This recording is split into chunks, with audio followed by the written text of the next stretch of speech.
Hello guys, kumusta kayo? Sa mga coin collectors dyan, sa mga subscribers at sa lahat ng mga viewers ni CCTV, magandang oras sa inyong lahat. Ang napapanood nyo po ngayon ay ang dalawang uri ng 25 centimo sa Flora and Fauna series na kasama sa mga bago nating nabili ng mga coins. Ang mga coins po na ganito ay matataas na ang collector's value.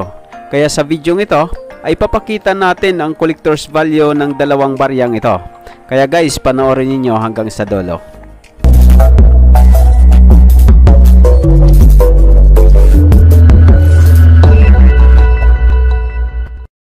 Guys, bago po natin talakayin ang tungkol sa dalawang baryang ito, ay gusto ko munang ipakita sa inyo itong mga bago nating nabili ng mga coins. Ang mga baryang ito po ay nabili natin sa isang online seller na ating nakilala. Kaya sa mga gustong magbenta ng mga coins ay panoorin niyo po ang mga detalye dito sa video ito.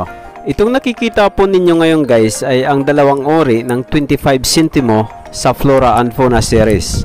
Ang Flora and Fauna series guys ay ginawa mula 1983 hanggang 1994. Ngunit ito po ay nagkaroon ng improved series na ginawa naman mula 1991 hanggang 1994. At sa improved Flora and Fauna series po ay pinaliit ang mga barya dito. Sa ngayon po ay demonetize na ang baryang ito. Ibig sabihin po, wala na po siyang halaga para ipambili o gamitin sa mga transactions.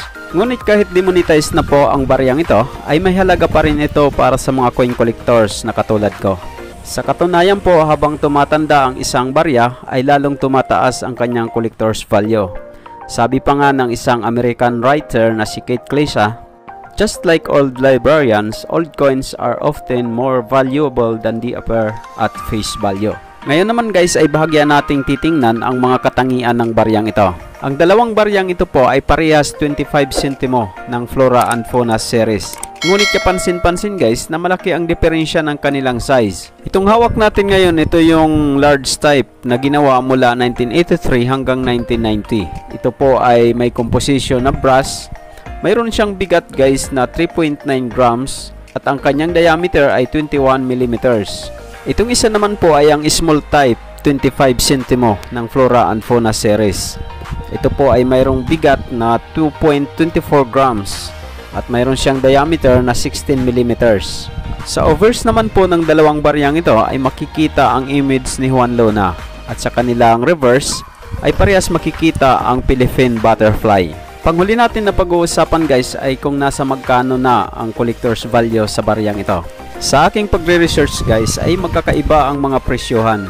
Itong ipinapakita ko sa inyo ngayon guys ay ang nakuha nating presyo sa isang sikat na online selling platform at ang mga estimated prices ng Numista Philippines. Para naman po kay CCTV, ang bintahan po ng mga coins na ganito ay depende po sa mapagkakasundoan ng nagbibinta at ng bumibili. Tulad po ng ginawa natin sa mga nakaraan nating transactions. So guys, kung sakali mayroon kayong mga coins na gusto nyo nang ibinta, ay dapat mayroon kayong ibibigay na presyo na alam nyo na hindi naman kayo malulugi at hindi naman sobrang mahal para maging successful ang transaction. At kung gusto nyong ipakita ang inyong mga coins guys, ay pwede kayong mag-share o mag-post doon sa ating Coin Collector TV Facebook page. At doon, ito ay makikita ni CCTV at ng iba pang mga viewers na nagpa-follow sa ating Facebook page. Sila din po ay maaaring magka-interest sa iyong barya at pwede rin na sila ang makabili nito. Guys, maraming salamat sa panonood nyo sa video ito. Sana po ay mayroon kayong napulot na kaalaman tungkol sa ating napag-usapan. At kung mayroon po kayong mga concern tungkol sa inyong napanood, ay mag-comment lang po kayo dito sa video ito. At kung bago lang po kayo dito sa aking channel at hindi pa nakasubscribe, mag-subscribe na rin po kayo at i-click ang notification bell para updated kayo sa mga susunod nating uploads. At sa mga nakasubscribe na at patuloy na nanonood sa ating mga videos, maraming salamat sa inyo. At laging tatandaan, ang barya ay mahalaga at dito sa CCTV, ito ang bida.